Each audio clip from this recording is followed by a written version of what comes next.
My name is Sean Hurley, and I play the bass, and I live here in Los Angeles.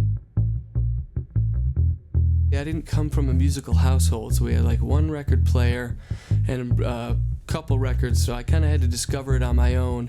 But I was always into music. I would listen to the radio, write my own songs.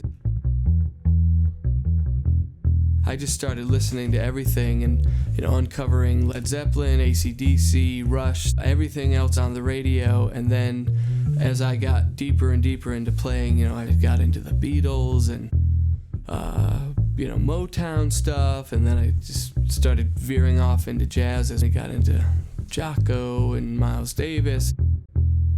Once the veil has been lifted and you realize you're really trying to pull out everything you can from an instrument.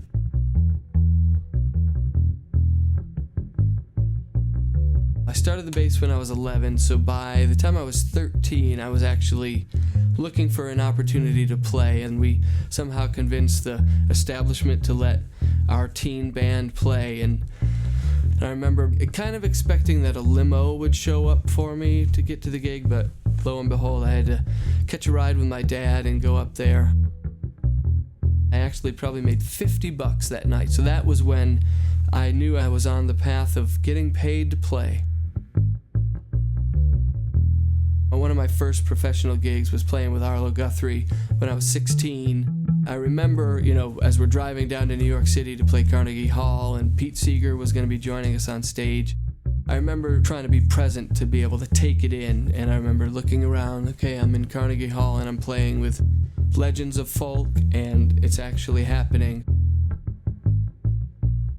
There's some other memorable ones, being in Vertical Horizon, the first band that I was in that had a record deal, and then we had a #1 song, and I remember playing, it was our headlining show, and it's probably the biggest one we had played in our career. There's probably 10,000 people there, it's summer, there's people on the lawn, and everything fired as it should, and it was in front of 10,000 people for the first time with our own headlining slot, and that was pretty memorable.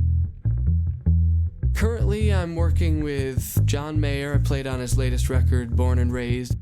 Scheduled to hit the road with him. That'll be summer of 2013. And then, because I live in LA, there's always some record to be made or a soundtrack to be played on. Always sessions, every day of the week, which is exciting, but I'm really looking forward to the Mayer tour coming up.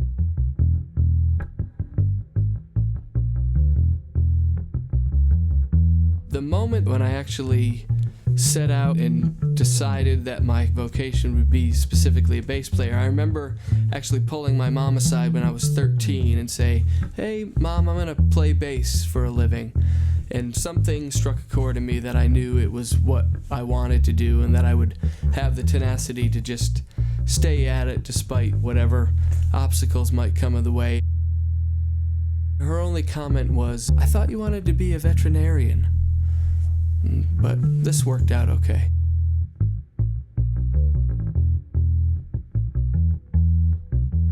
My first impression of Asterope, I got a call about somebody who wanted to have me try out a cable that they were real excited about.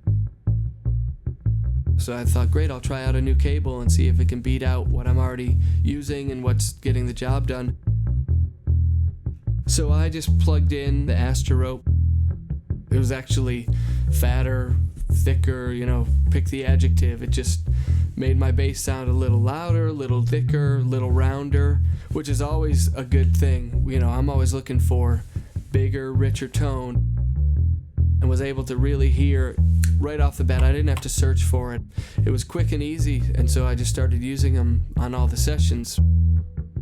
My first impression of Asterope was what it still is now. It makes my bass sound more bassy and better and thicker and deeper.